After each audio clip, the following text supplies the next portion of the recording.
ẹ kú dédé àsìkò yìí ní gbogbo ìjọba tí láǹfààní láti máa gbọ́ wa láti máa wà níkànnì amóhùnmáwòrán BGI TV ìròyìn eré ìdárayá ló ń dé sétí ìgbọ̀nyín ká tó mú ìròyìn eré ìdárayá náà wá sí etí ìgbọ̀nyín lẹ́kùnrẹ́rẹ́ ṣáájú ẹ má gbàgbé láti darapọ̀ mọ́ wa lójú òpó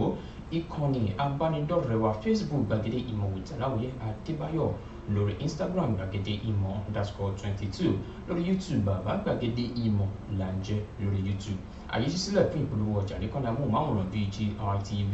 ìròyìn eré ìdárayá náà rèé lẹ́kùnrẹ́rẹ́ Samuel Owóyẹmí lórúkọ tèmi.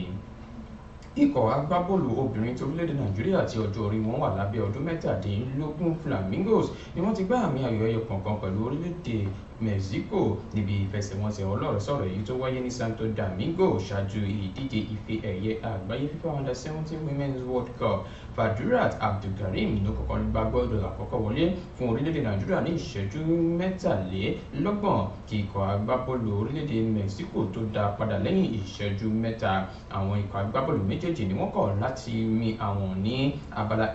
kejì ìfẹsẹ̀wọnsẹ̀ náà. Ikọ̀ agbábọ́ọ̀lù Flamingos ní gbàgbọ́ wà pé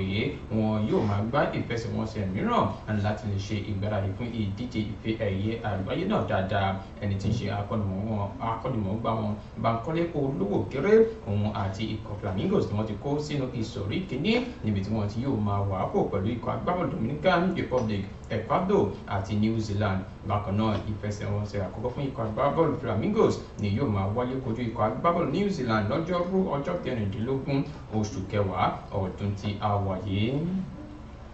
Àjọ tó ń rí sí bọ́ọ̀lù aláfẹsẹ̀gbá lórílẹ̀-èdè Nàìjíríà ni wọ́n ti sọ di mímọ̀ wípé agbábọ́ọ̀lù ọwọ́ ẹ̀yìn fúnkọ́ agbábọ́ọ̀lù Chelsea Tósìn Adarabíọ̀yọ́ òun ni ó gbọ́dọ̀ fìfẹ́ hàn pé òun ti ṣetán láti ṣojú fún ikọ̀ agbábọ́ọ̀lù Super Eagles kí àwọn tó tẹ̀síwájú láti fi ìwé pè Adarabíọ̀yọ́ ní àjọ NF ti kọ́kọ́ fi ìwé pè nígbà kan rí ṣùgbọ́n ó kọ etí ikún sí wọn. Agbábọ́ọ̀lù náà ni ó ti wá fi èròǹgbà rẹ̀ hàn nígbà tí àsìkò ń lọ lásìkò yìí wípé òun fẹ́ ṣojú fún orílẹ̀-èdè Nàìjíríà. Ìyẹn kò bá gbàgbé wípé ìgbìyànjú akọ́nimọ̀ọ́gbà náà ó ṣe pẹ̀sẹ́rò láti pè sínú ikọ̀ agbábọ́ọ̀lù Super Eagles ló já sí pàbó. Àjọ NFF ni wọ́n ti wá kéde rẹ̀ sí gbangba wálíà wípé ó nílò láti kọ ìwé ní gbangba wálíà pé òun ti ṣetán láti máa bọ̀ ní orílẹ̀-èdè Nàìjíríà láti lè ṣojú fún orílẹ̀-èdè Nàìjíríà nínú ikọ̀ agbábọ́ọ̀lù Super Eagles. Wọ́n sọ di mímọ̀ pé tí ó bá ti ṣetán láti ṣojú fún orílẹ̀-èdè Nàìjíríà kó jẹ́ kí àwọn mọ̀ kí àwọn lè gbé àwọn ìgbésẹ̀ tó kàn. Àwọn ìgbìmọ̀ ìṣàkóso nínú ikọ̀ agbábọ́ọ̀lù Manchester United ní ìgbàgbọ́ wà pé wọn yóò máa ṣe ìpàdé pọ̀ lónìí tí ń ṣe ọjọ́ Ìṣẹ́gun láti jíròrò bí ọjọ́ iwájú akọ́nimọ̀ọ́gbá Erik ten Hag yóò ṣe rí ní ikọ̀ agbábọ́ọ̀lù Manchester United. Eléyìí ni wọ́n fi sọ di mímọ̀ pé àwọn alẹ́nulọ́rọ̀ bíi Sir Ratcliffe, Sir Dave àti ẹni tí ń ṣe alága ìgbìmọ̀ ikọ̀ agbábọ́ọ̀lù Manchester United gbogbo wọn pátápátá ni wọn yóò péjú pésẹ̀ lẹ́nìí láti sọ̀rọ̀ àwọn nǹkan bíi ìdàgbàsókè nínú ikọ̀ agbábọ́ọ̀lù Manchester United. Bí ẹ kò bá gbàgbé ní lọ́jọ́ àìkú Sunday ní ikọ̀ agbábọ́ọ̀lù Manchester United gbá àmì òdo pẹ̀lú ikọ̀ agbábọ́ọ̀lù Aston Villa gẹ́gẹ́ bí wọ́n ti wá sọ di mímọ̀ wípé ẹni tí ń ṣe ọ̀gá àgbà nínú ikọ̀ agbábọ́ọ̀lù Manchester United ni wọ́n ti ń wòye wípé nígbà yìí tí wọ́n ń finá mọ́ ikọ̀ agbábọ́ọ̀lù Manchester United àti akọ́nimọ̀ọ́gbà wọn Erik ten Hag ìgbésẹ̀ ọlọ́gbọ́n ó gbọ́dọ̀ wáyé. Bákan náà ni wọ́n ti sọ di mímọ̀ pé àwọn akọ́nimọ̀ọ́gbà náà nínú ikọ̀ agbábọ́ọ̀lù Chelsea àti Bayern Munich Thomas Tuchel àti ẹni tó ti fi ìgbà kan níjà agbábọ́ọ̀lù ọwọ́ àárín gbùngbùn fún ikọ̀ agbábọ́ọ̀lù Manchester United Michael Carrick òun ni wọ́n ti ń léwájú fún iṣẹ́ akọ́nimọ̀ọ́gbá fún ikọ̀ agbábọ́ọ̀lù Manchester United. Ẹni tó jẹ́ ògbóǹtarìgì níbi ìdíje English Premier League Alan Shearer ni ó ti sọ di mímọ̀ wípé òun gbé tán fún agbábọ́ọ̀lù ọwọ́ iwájú nínú ikọ̀ agbábọ́ọ̀lù Arsenal Kai Havertz gẹ́gẹ́ bí ó ṣe ń dábí ẹdùn ọ̀rọ̀ bí òwe ní sáà tí a wà yìí. Eléyìí ló wáyé látàrí bí agbábọ́ọ̀lù náà ṣe rí ògo rẹ̀ lò níbi ìfẹsẹ̀wọnsẹ̀ kojú ikọ̀ agbábọ́ọ̀lù Southampton lọ́jọ́ àbámẹ́ta. Ẹ má gbàgbé ìpè agbábọ́ọ̀lù Havertz yìí òun ló gba góòlù tí wọ́n fi padà sí ibi ìfẹsẹ̀wọnsẹ̀ náà láti mú ìfẹsẹ̀wọnsẹ̀ náà wá sí ẹyọ kọ̀ọ̀kan. Lẹ́yìn náà ní ikọ̀ agbábọ́ọ̀lù Arsenal gbá méjì wọlé láti rí pé àwọn jáwé olúborí níbi ìfẹsẹ̀wọnsẹ̀ náà. Alexander ló ti wá sọ di mímọ̀ pé òun kò bá ìjákulẹ̀ pàdé níbi tí agbábọ́ọ̀lù yìí ti ń gbá bọ́ọ̀lù dáadáa lórí pápá fún ikọ̀ agbábọ́ọ̀lù Arsenal. Ó ní ó ti wá sọra rẹ̀ di atamátàsí ọwọ́ iwájú tó jẹ́ pàtàkì fún ikọ̀ agbábọ́ọ̀lù Arsenal.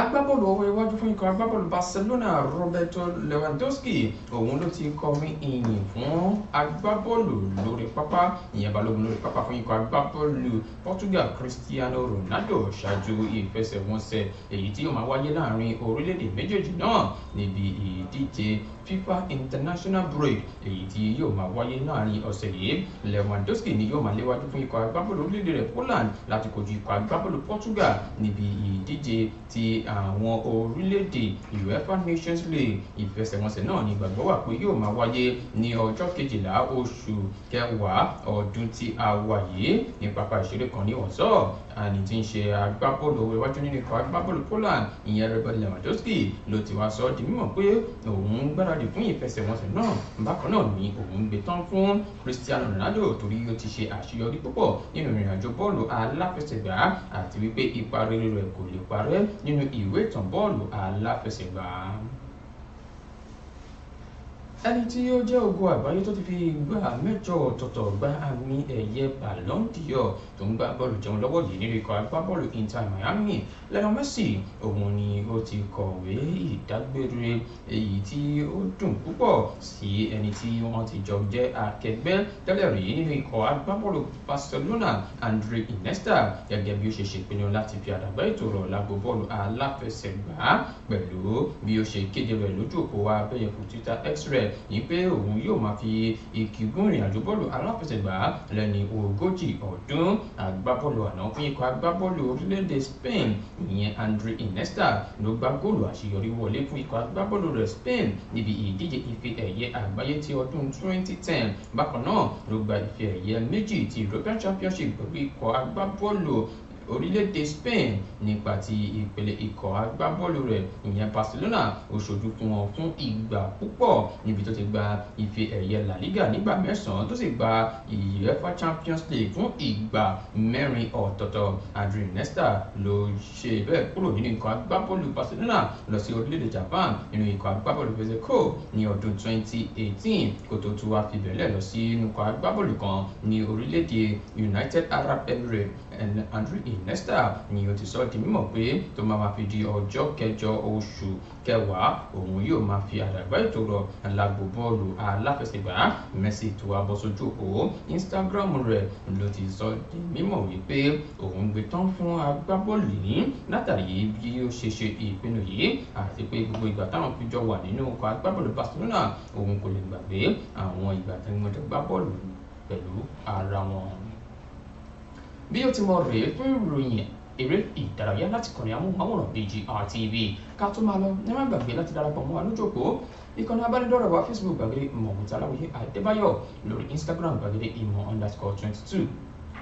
lórí YouTube bàbá gbàgede ìmọ̀ là ń jẹ́ lórí YouTube. Ẹ má gbàgbé láti subscribe láti máa rí àwọn ìròyìn wa àti àwọn ètò wa wò lọ́lọ́kọ̀ òjọ̀kan bí a bá ṣe múlẹ̀. Bákan náà àyè ṣí sílẹ̀ fún ìpolówó ọjà nìkan ní amóhùnmáwòrán BGR TV.